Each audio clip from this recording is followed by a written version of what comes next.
नमस्कार दर्शकवृंद, डीएसटीवी India news and डीएसटीवी Darjeeling का तरफ मैं मिलन छेत्री फिर एक बार आप लोग को आज शाम को लाइव में साझा कर रहा हूँ। आज का लाइव का सब्जेक्ट क्या है आप लोग देख लिया होंगे शायद। ये चीज आप लोग एक बार घर से पढ़ लीजिएगा। मैंने आज का सब्जेक्ट क्या दिया है। ये सब्जेक्ट को कुछ ऐसा है, एक बार देख लीजिएगा मैंने क्या सब्जेक्ट दिया आज। देख लीजिएगा। Where will politics heading next? A new political landscape। आप लोग देख लीजिएगा क्यों लैंडस्केप का बात मैंने शब्द प्रयोग किया। देखिए, हम हमेशा हिंदी में क्यों लाइव में आता है ना, डीएसटीवी इंडिया न्यूज और डीएसटीवी दार्जिलिंग का जो फॉलोअर्स है ना, बहुत सारे फॉलोअर्स है। हमारा हिंदी भाषी है, दूसरा भाषी भी है, तो है रस सबके लिए समझने के लिए आसान हो उसी लैंग्वेज में मैंने बात करता हूँ। चलिए देखिए, पहाड़ का राजनीति में इस बार कौन रास्ता पे जा रहा है और नया एक उन्मोचित हो रहा है कि कोई रास्ता लैंडस्केप बन रहा है और आने वाला दिन पहाड़ का राजनीति किस तरफ मोड़ लेंगे और इस अंचल में, इस रीजन में क्या पॉसिबिलिटी हेडेड है, उस विषय लेकर बात करेंगे। तो अभी बहुत दूर की बात है। मैं आज छोटा लाइव में जाऊंगा, 10-15 मिनट 20 मिनट के आसपास लाइव में रहूंगा, ज्यादा नहीं। क्यों, एक बार सोच लीजिएगा मेरे को क्या लगा ना। इस वक्त मैं एक बार देख ले रहा हूं और मेजर पॉइंट जो है, कौन हो रहा है बंगाल की नया मुख्यमंत्री, शुभेंदु अधिकारी कि दूसरा कोई। लेकिन विशेष सूत्रों से जानकारी पता चला जो बंगाल में 2 डेप्यूटी चीफ मिनिस्टर बन सकते हैं। एक तो मुख्यमंत्री रहेंगे, चीफ मिनिस्टर रहेंगे, साथ साथ 2 डेप्यूटी चीफ मिनिस्टर, जैसे दूसरे राज्यों में हम लोग देखने मिलता है डेप्यूटी चीफ मिनिस्टर, यहाँ पे 2 डेप्यूटी चीफ मिनिस्टर बन सकते हैं, ऐसा कुछ खबरें आ रहा है। लेकिन ये कोई ठोस नहीं है व परफेक्ट नहीं है। तो एक बड़ा बीजेपी के लिए फैसला है, क्योंकि बीजेपी ऐसा करेंगे तो देखिए, परिवर्तन बोला था, परिवर्तन के लिए जो सोर्स चाहिए, जो तरीका चाहिए, ये तरीका बीजेपी अपनाएंगे तो बहुत ही अच्छा रहेंगे। उत्तर बंगाल से कहीं ऐसा तो नहीं है एक डेप्यूटी चीफ मिनिस्टर मिले। जो देश आजाद होने के बाद आज तक उत्तर बंगाल से एक भी बंगाल से डेप्यूटी चीफ मिनिस्टर बोले, चीफ मिनिस्टर बोले, बड़ा ओहदा का मंत्री भी बहुत कम मिलते थे। अशोक भट्टाचार्य का टाइम में मिला था, अशोक भट्टाचार्य जी को मिला था। तो बीजेपी इस बार देंगे तो बहुत सारे अच्छा काम होंगे उत्तर बंगाल के लिए। क्यों, देखिए उत्तर बंगाल में इस बार हेवी वेट बहुत सारे कैंडिडेट है। शंकर घोष है, निशित प्रामाणिक है, रोथिन बोस है, जो इन लोग बड़ा हेवी वेट मंत्री होने लायक का आदमी है।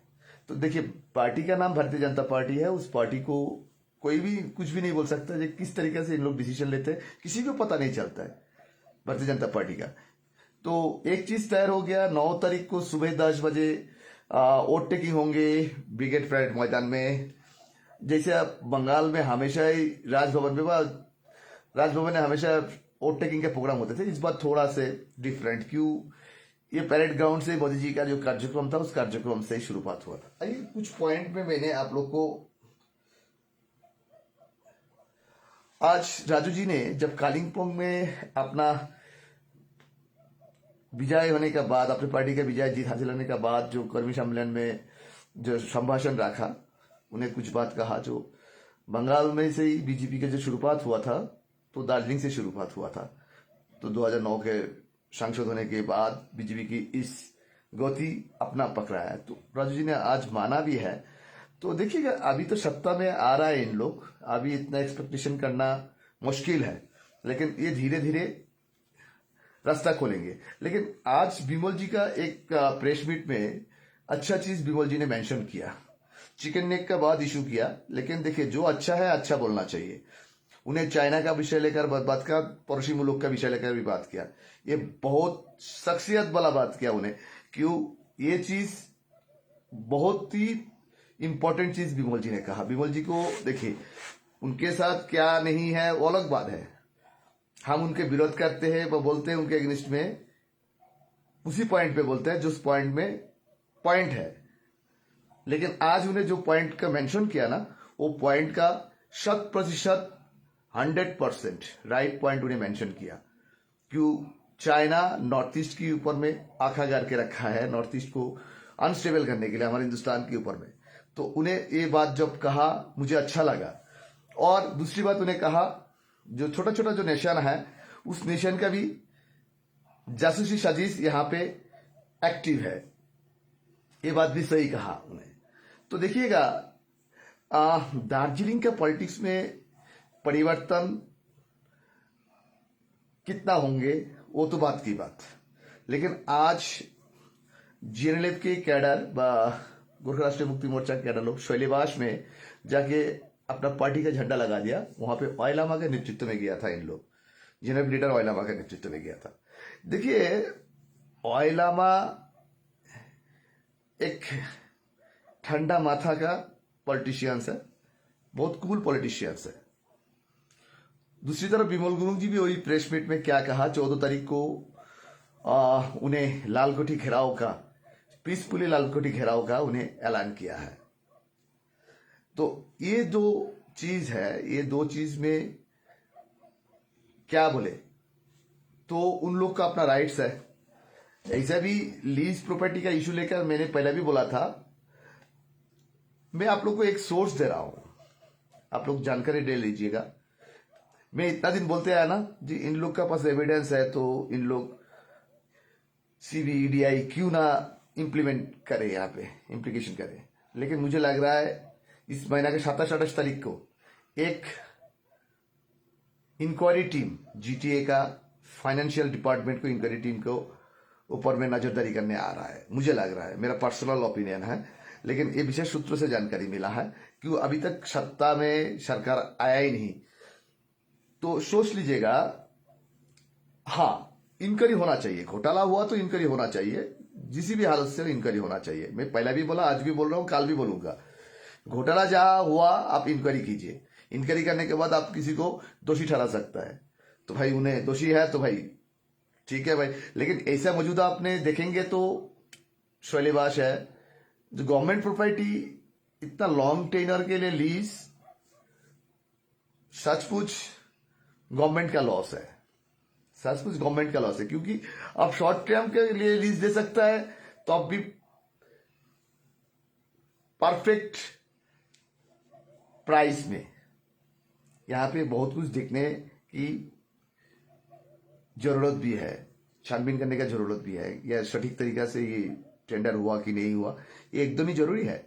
लेकिन आइए 9 तारीख में जब ब्रिगेड मैदान में समावेश की तरह, जैसे पहले मोदी जी वहां पे समावेश किया था, उसी मैदान से ही बंगाल की नया मुख्यमंत्री की शपथ ग्रहण की कार्यक्रम शुरू होंगे।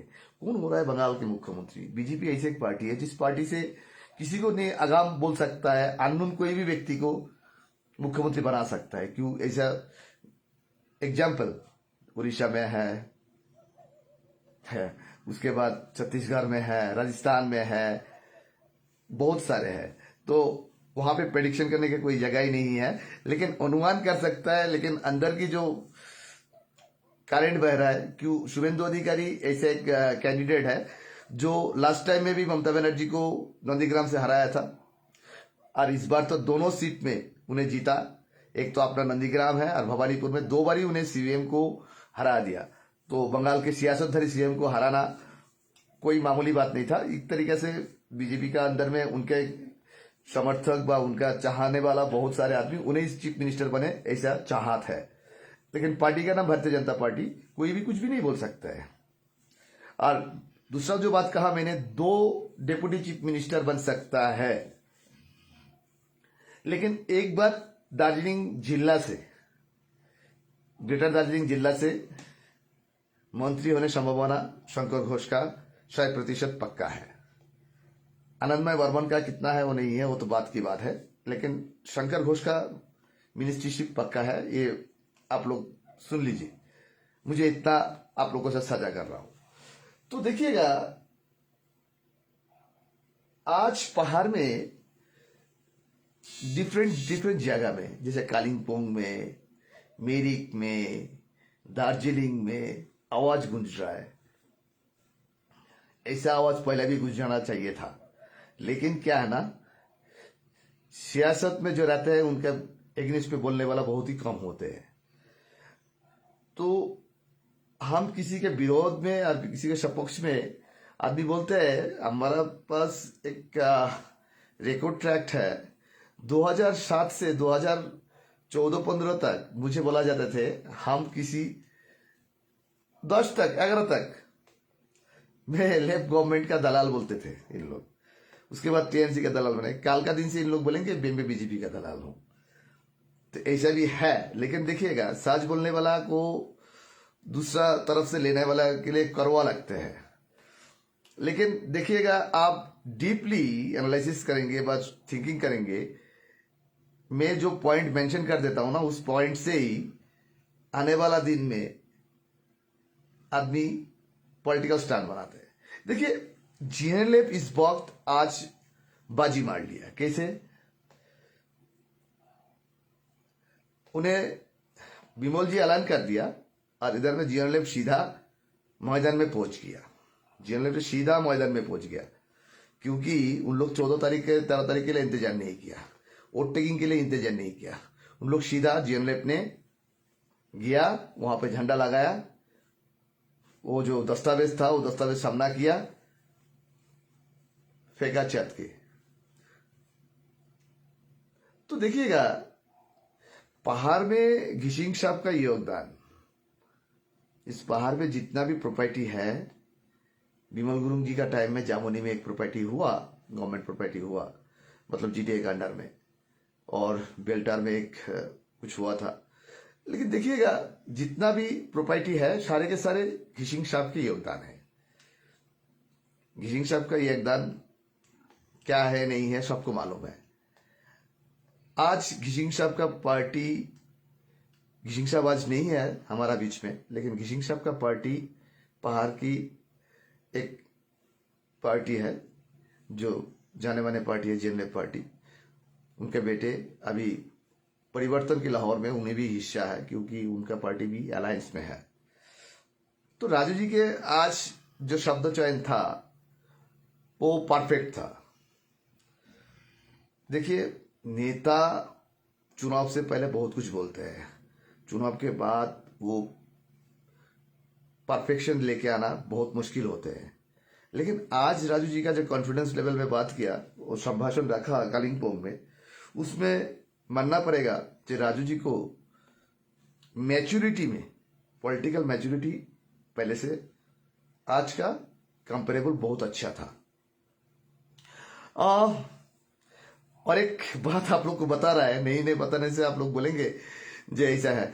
आज मालूम है, जो अभिषेक बनर्जी, उनका उम्र कितना, 40 साल भी शायद आराम से पहुंचा नहीं, वही अभिषेक बनर्जी को आज ममता बनर्जी का ऑर्डर से सब बुजुर्ग जो जीता हुआ एमएलए इज्जत जलाने के लिए ऑर्डर किया, जो टीएमसी पार्टी के लिए और भी बुमेरंग हो गया।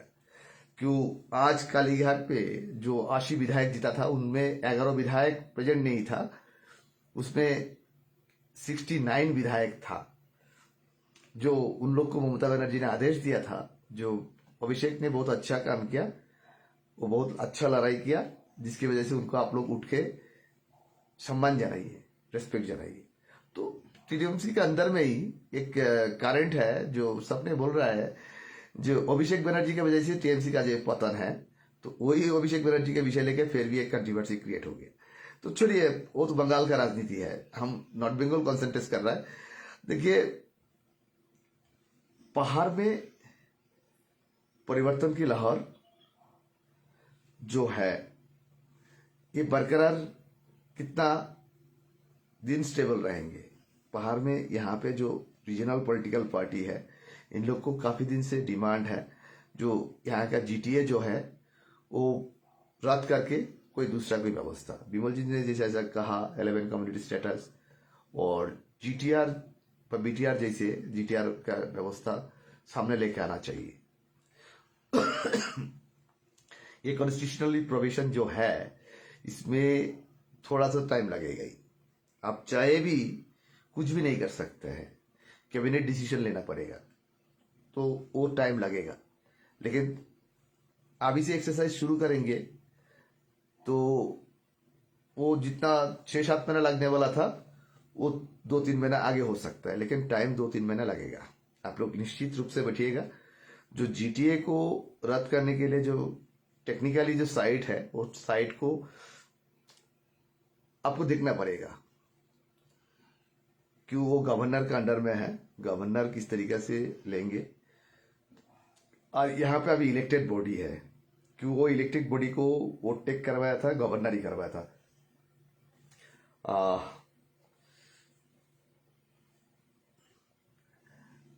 तो Dhankhar ji, honourable excellency vice president of India, जो उस टाइम पे यहाँ पे ऑनरेबल एक्सलेंसी था वेस्ट बंगाल गवर्नर। तो देखिएगा, कोई चीज को हटा के कोई एक व्यवस्था लेके आना के लिए टाइम तो लगेगा, टाइम बिल्कुल लगेगा। क्यों, अभी डबल इंजन का गवर्नमेंट है, इस गवर्नमेंट की तरफ चाहे तो आसानी है। जैसे कांग्रेस का साथ टीएमसी के एक अच्छा लाइजनिंग था, 2011 में भी जीटीए बन गया था। जैसे कांग्रेस के साथ लेफ्ट का अच्छा रिलेशन था, जिसकी वजह से डीजेसी बन गया था। उसी तरह अभी बीजेपी का, दोनों ही सरकार बीजेपी का है, तो इसमें वक्त उतना नहीं लगेगा। डिसीजन मेकिंग करने के लिए उतना सलफल करना नहीं पड़ेगा, टेबल राउंड टेबल मीटिंग नहीं करना पड़ेगा। ये एक प्लस पॉइंट है, बहुत ही प्लस पॉइंट है।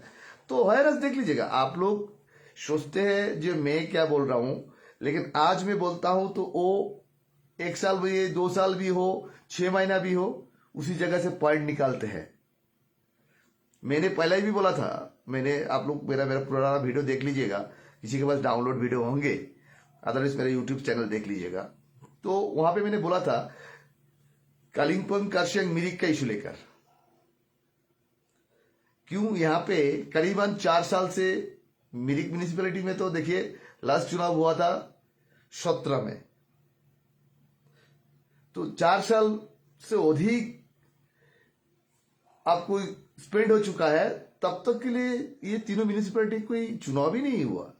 क्यों नहीं हुआ, पहले भी मैंने बोला था। लेकिन अभी पहाड़ में डिफरेंट इशू आ रहा है, आएंगे और भी आएंगे धीरे धीरे, आप लोग देख लीजिएगा।